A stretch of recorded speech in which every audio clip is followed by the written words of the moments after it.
சூட்சமான ஒரு விஷயத்தை சொல்லிவிட்டு போகிறேன். இன்று சொல்லாமல் அதை வேறு எப்ப எங்கே சொல்வது? நான்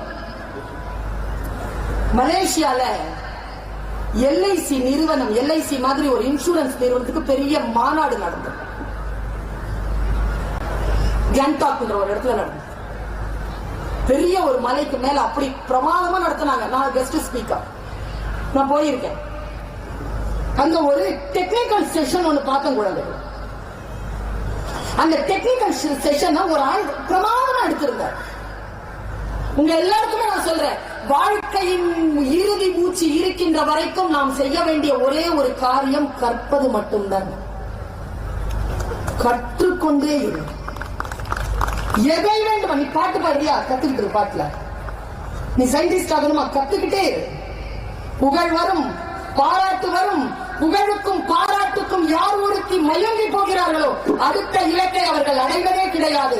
புகழுக்கும் பாராட்டுக்கும் மயங்காமல் அதை ரெஸ்பான்சிபிலிட்டியா எடுத்துக்கோ, அதை பொறுப்பாக எடுத்துக்கோ. ரெஸ்பான்சிபிலிட்டி. அதனால்தான் 10th ஃபர்ஸ்ட் மார்க் வாங்குறவங்க 12th ஃபெயிலா போயிடுறாங்க சார்.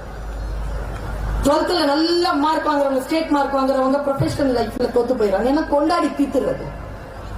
கொண்டாடாத, வெற்றிகளை பொறுப்பாக்கிக் கொள். அந்த செஷன்ல